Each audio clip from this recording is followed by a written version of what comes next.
Hello students, welcome to the next video lecture on our Advanced Calculus paper CEMT 303. In the previous lecture we had discussed about regression and regression line and its coefficient. In this lecture we are going to see about correlation coefficient formula, that is being one of its sums, one or a few examples regarding it, in which we are going to calculate using our Excel file, that is in Microsoft Excel. So let us begin with our topic here. First of all, let us take the introduction for our correlation coefficient formula by the use of Pearson. So here, relevance and use of Pearson's correlation coefficient formula. What is the use of it? Mainly the Pearson's correlation coefficient is used to measure the direction between the two linear associated variables, that is the relationship between the two variables. We have to determine whether this linear associated variables between two continuous variables. Pearson correlation is widely used in multi-sectors like in agriculture, manufacturing, health, medical and etc. It helps in analyzing and to understand the strength and the relationship between the two variables like demand and supply of product, income and other expenditures. It also helps in understanding economical behavior. That is, however, you will be unremarkable need to pursue the Pearson correlation. अब ये Pearson correlation में क्या होता है कि ये हमें जो एप्लीकेशन से हमारा ये कोरिलेशन का वो दिखाता है, that is our Pearson correlation किस में यूज होता है, एग्रीकल्चर, मैन्युफैक्चर, हेल्थ, मेडिकल, और इसके जो वेरिएबल्स है उसको किस तरीके से हम यूज कर सकते हैं as a demand and supply, product, income के लिए, एक्सपेंडिचर फाइंड करने के लिए, और जो भी डायरेक्शन होता है हमारा लीनियर रिलेशनशिप का, जो वेरिएबल्स है वो एक दूसरे से कनेक्टेड है या नहीं, अगर वो दो वेरिएबल्स है वो नॉन लीनियर है तो कौन सा इफेक्ट पड़ता है, that is it reduces the effect scope of unpredictability. जो हम प्रेडिक्ट करते हैं, हमारे जो प्रेडिक्शंस होते हैं कि हमारे कंपनी को प्रॉफिट होगा या लॉस होगा, वो हम इजीली डिटरमाइन कर सकते हैं using correlation coefficient formula. Now let us see next. Here is the explanation in which you can find the values of correlation coefficient. किस तरीके से हम find कर सकते हैं, ये है step of constructions इसके. That is explanation the formula of Pearson correlation coefficient. इसके steps है. पहले फर्स्ट स्टेप में क्या है, जो भी डेटा हमें गिवन है in the form of variable उसको लेबल करना है as x and y variables. Then in the next step, firstly we need to calculate the mean of those variables. इसका मीन फाइंड करना है, जो हम सिग्मा x और सिग्मा y फाइंड कर रहे थे और वो पूरा टेबल सोल्व कर रहे थे, उसी की तरह से हमें फाइंड करना है यूजिंग वेरिएबल डेटा. जो भी वेरिएबल डेटा गिवन है उसके हिसाब से हमें टेबल बनाना है. फिर ये एक फॉर्मूला है वो अप्लाई करना है हमें.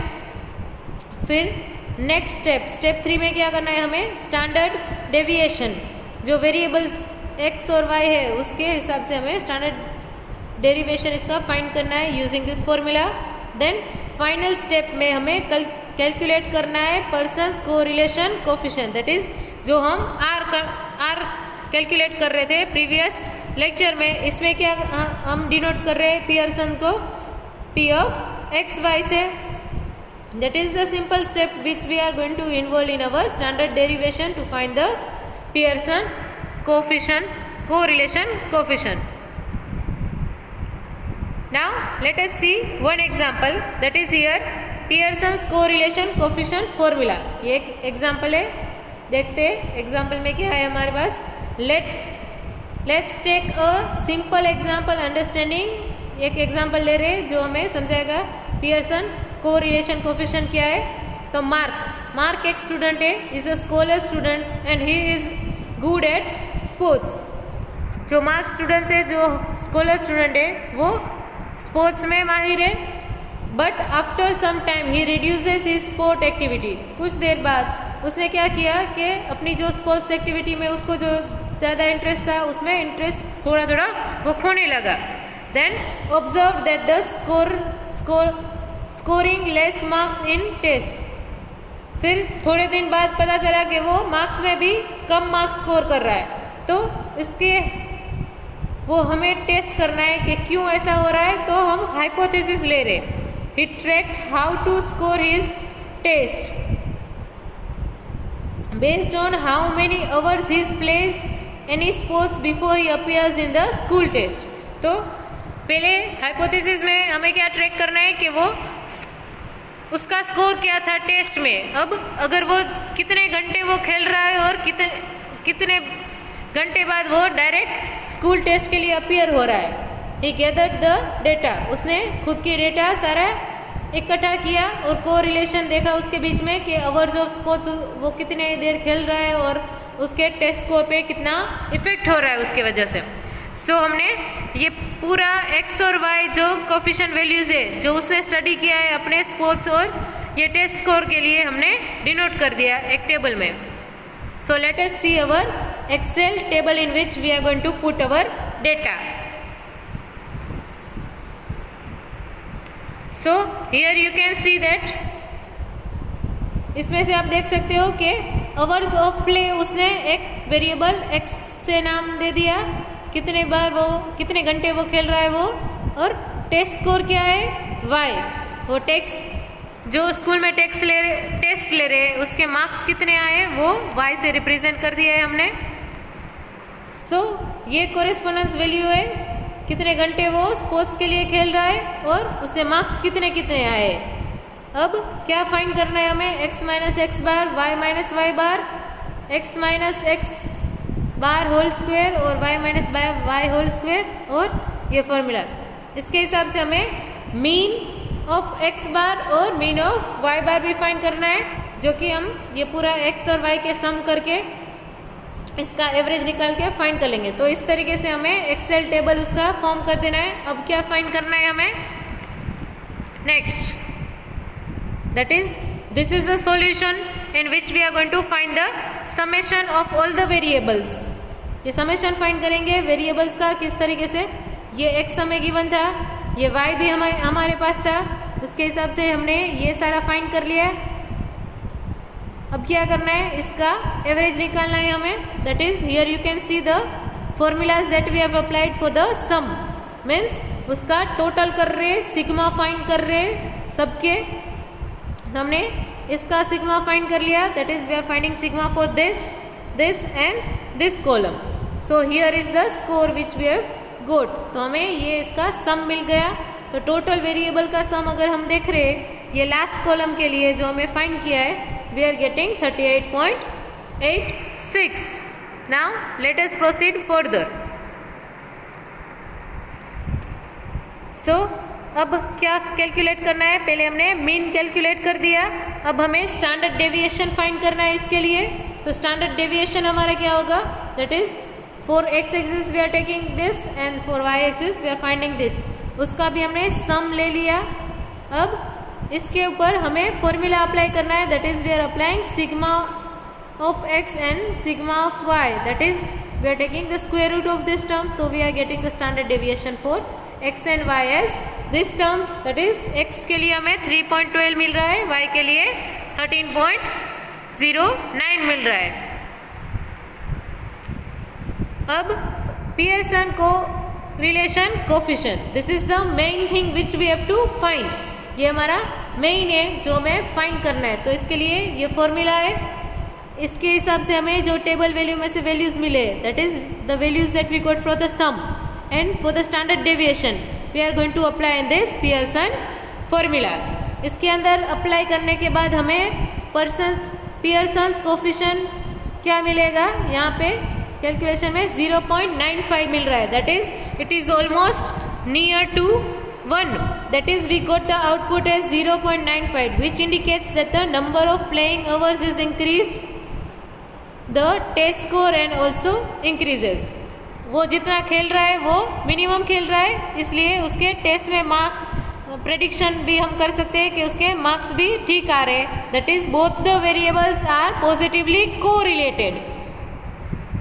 सो हमें इसको ग्राफिकली रिप्रेजेंट करना है कि ये पॉजिटिवली कोरिलेटेड है. तो किस तरीके से करेंगे? पहले तो ये सेकंड फॉर्म इन विच हम ले रहे हैं एक्स और वाई के स्कोर. हमें पता है कि पहले वो उसको इतने घंटे खेल रहा था और मार्क्स भी उसके बहुत कम नहीं आ रहे, अच्छे से मार्क्स आ रहे हैं.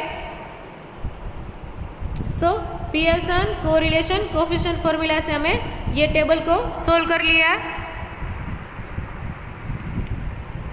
Now how we are going to apply the Pearson formula in our computer. That is computer में हमें अप्लाई करना है. तो ये सिंपल फॉर्मूला है. एक्सेल फाइल के अंदर हम लिखेंगे पियर्सन और एरी 1 एरी 2 जो वैल्यूज है, दैट इज ये टेस्ट स्कोर को हम सेलेक्ट करेंगे जो भी है वो.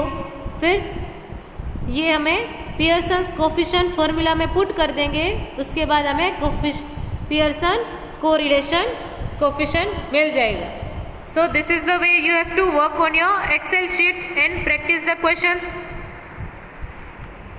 So here you can see that the Pearson coefficient we got as 0.95 and the area for the one is that is x variables के लिए independence variables जो है और area 2 that is set of independent variables जो है इस example से हमने पहले कैलकुलेट कर लिया ये पूरा एक्सेल मेथड से और रिजल्ट में हमें मिल गया 0.95 that is positively correlated which is approximately near to 1. So we get positively correlated coefficient for this Pearson correlation.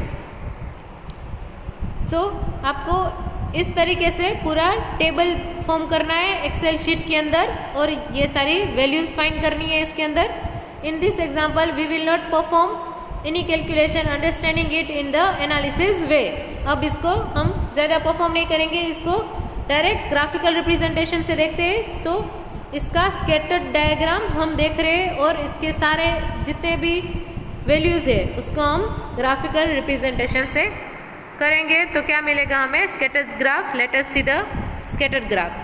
Now after applying this formula here for the Pearson coefficient for this entire tables you can see that we are getting 3 different values here. अगर Pearson के लिए हम एरी 1 एरी 2 और एरी 3 अलग अलग find कर रहे हैं. दैट इज हमने यहाँ x1 के लिए y1 मिला, फिर ये x2 के लिए हमने y2 दूसरा मिला और x3 के लिए हमने y3 ये तीसरा मिला. तो ये तीनों के लिए पियर्सन फाइंड करेंगे तो क्या मिलेगा? That is we have already applied the formula for this. पहले में हमें पॉजिटिव मिल रहा है और बाकी दो में हमें नेगेटिव मिल रहा है. लेकिन ये first is approximate near to 1 मिल रहा है. यहाँ पे ये हमें मिल रहा है अप्रोक्सीमेटली -1 और ये 0. So you can see that is positive correlated, negative correlated and the third one is we are not getting any correlation. So first case हम ले रहे हैं आर की value that is coefficient correlation को value हमें क्या मिल रही है इसके लिए? आर की वैल्यू हमें मिली 0.93 which represents that it is highly the variables of x and y are highly positively correlated with each other. That is positive value increase हो रही है one variable की according to the second variable. That is इसके लिए हमें एक positive graph मिल रहा है that is which is positively correlated. Now let us see for the next case that is for -1. That is here since we are getting here R as -0.93 we can say that both the variables relation is highly negatively correlated which shows that positivity increases of one variable in compared to the decrease in the other variable, so that we are getting the value as negative and the graph here is dropping from up to down. Now let us see for the third variable that is here we have got as the coefficient correlation coefficient is -0.08 which is approximately is equals to 0. So इसके लिए हम क्या बता सकते हैं कि कोई भी वेरिएबल्स का कोई रिलेशन नहीं है. That is no relationship between the variables. Both the variables are independent with each other. That's why you are seeing here we are getting a scattered graph. So इसके ऊपर से हम कंक्लूड क्या कर सकते हैं the conclusion is stronger the interrelation between the variables, the value of r will be positive or -1, and that is, in other words we can say that the closer the value of r to 0, higher the difference between the variables. अगर r की value जैसे ही 0 की तरफ ज़्यादा जा रही है तो हम बता सकते हैं कि कोई रिलेशन ये ग्राफ के बीच में, ये वेरिएबल्स जितने भी है उसका कोई रिलेशन नहीं होगा, that is there is no relationship between the two variables. That's why we are getting such type of scattered graph.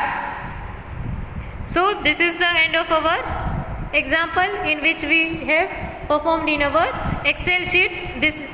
So the other examples you have to practice for your practical examinations on Excel. In the next lecture we are going to see some more examples regarding our correlation and coefficients.